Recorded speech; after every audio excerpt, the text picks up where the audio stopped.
Next, I will begin by measuring active range of motion and also passive range of motion. The patient begins by sitting upright. The opposite hand is used to stabilize the humerus right above the elbow. The elbow is flexed to 90 degrees, and a pencil is held with the pencil protruding from the palm, like so. Next, the therapist will line up the goniometer so that the axis of the goniometer is on the third metacarpal. The movable arm should be parallel with the pencil, and the stationary arm will be perpendicular to the ground. Next, the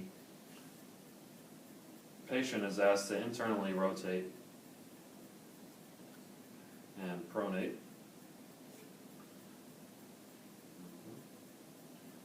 And the movable arm is kept parallel to the pencil. This will be an active range of motion reading. And next, for passive, the therapist grasps the radius and the ulna and further internally rotates the forearm, and making sure that, to gain a measurement, that the movable arm is parallel to the pencil. The end feel should be firm.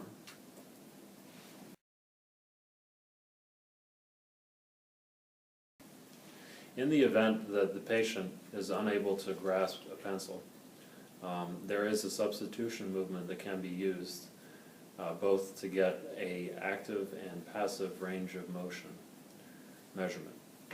So, once again, the patient is sitting upright, the elbow is flexed to 90 degrees, the patient uses the opposite hand to stabilize the humerus right above the elbow, and the fingers this time are going to be extended, like so. And the axis of the goniometer is placed on the tip of the third digit, like this. Both the stationary and the movable arm are perpendicular to the ground, and the patient is asked to internally rotate, and the movable arm follows the line of the fingers to gain a reading, like so. This would be active range of motion. For passive range of motion, you're going to continue by turning and internally rotating the forearm, and once again taking a reading for passive range of motion.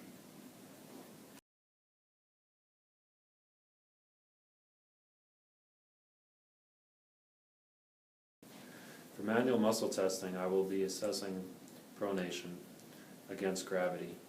The patient is sitting upright with the arm flexed at 90 degrees. The wrist will be in supination, like so.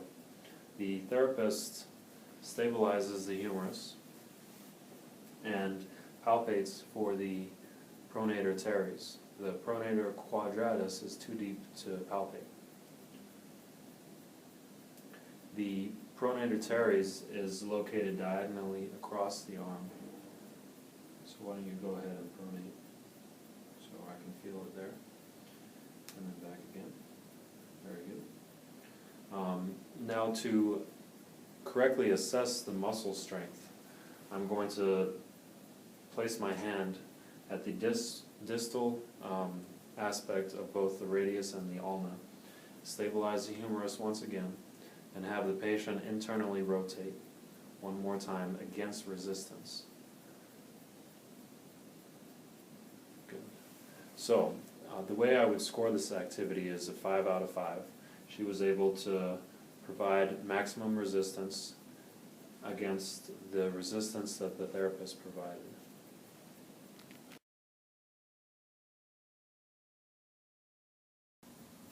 For manual muscle testing in a gravity-eliminated plane, I'm going to assess pronation, and the patient is going to be supine, like so. The elbow is going to be flexed to 90 degrees with the wrists supine. The therapist stabilizes the humerus and palpates the pronator teres with 2 fingers, while the patient pronates their forearm, like so. The pronator quadratus is too deep to palpate.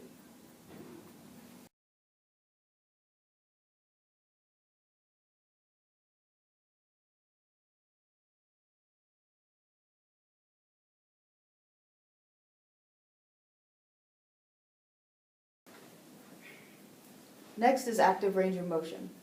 During this portion, the therapist will be able to use the goniometer to get a measurement of the available range of motion at the joint. For supination, the normal range of motion is 80 to 90 degrees. To begin with this, the patient is in the same position as passive range of motion, except when the elbow is flexed and the forearm is in neutral, the patient is given a pencil to hold in the palm, with part of the pencil protruding on the radial aspect. The goniometer is going to be placed with the axis, or the middle portion, directly on the third metacarpal. The stationary arm of the goniometer will be pointing down, perpendicular to the floor, and the movable arm will be parallel with the pencil that the patient is holding. The therapist will ask the patient to stabilize her arm on the humerus directly above the elbow. The patient will then turn her arm into supination through the full range of motion possible for her. And the therapist will follow the pencil with the movable arm of the goniometer. You want to end with the movable arm of the goniometer being directly parallel to the pencil to get an accurate reading. In order to get a reading for passive range of motion, the therapist can grasp the hand of the patient and continue to turn through the available range of motion, and then continue to follow the pencil with the movable arm of the goniometer. Again, at the end, you want it to be completely parallel to the pencil. To know when you've reached the end of the range of motion, if you're testing passive, there should be a firm end feel.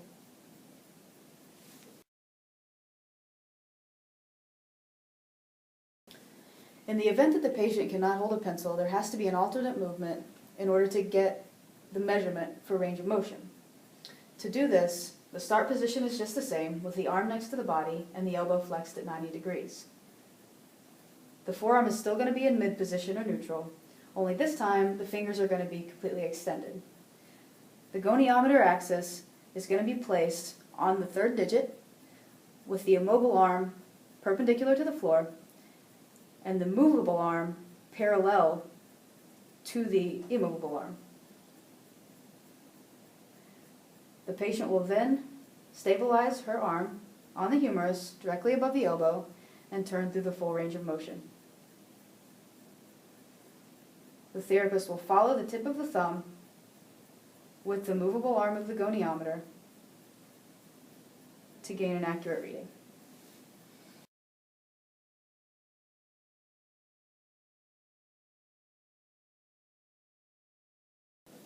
Now I'm going to do manual muscle testing. The start position for this is going to be with the arm next to the body and the elbow bent at 90 degrees. The forearm this time is going to be in pronation.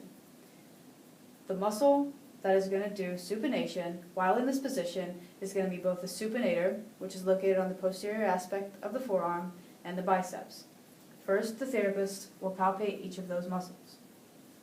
Next, the therapist will stabilize the arm on the humerus directly above the elbow and place the hand on the distal part next to the wrist to provide resistance.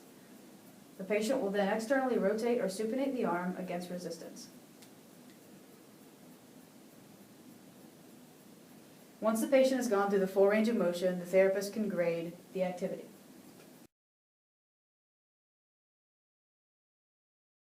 In order to assess the strength of this muscle in a gravity-eliminated position, the patient's initial position must change.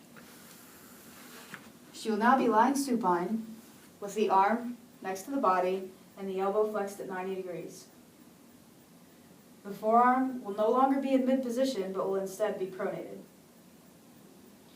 The therapist will then stabilize the patient's humerus proximal to the elbow, and palpate the supinator muscle.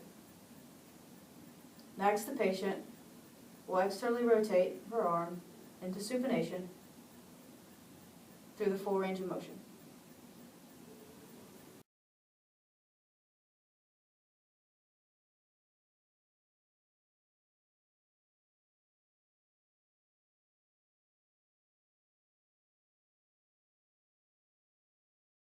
Okay, so now I'm going to do a goniometric measuring for wrist flexion and wrist extension. So you want the patient to be in a chair sitting next to a table. The forearm should be resting on the table. The wrist should be in a neutral position. So our goniometric axis is going to be at the styloid process of the ulnar bone. So I'm going to put the goniometer axis right there. The stationary arm will be parallel to the ulna, and then the movable arm will be parallel to the fifth metacarpal. Okay, so now I'm going to ask the patient to please flex your wrist. Okay, the movable arm will follow the fifth metacarpal. And then I'm going to, and this is for active range of motion. So now I'm going to do passive range of motion and apply slight pressure and then adjust the movable arm. Next, I'm going to have the patient to move his wrist back to a neutral position. And now you can extend your wrist. And I'm going to move the movable arm with the fifth metacarpal. And then I'm going to push past, this will be for active range of motion. And then I'm going to push past that a little pressure, and then get a reading for the passive range of motion.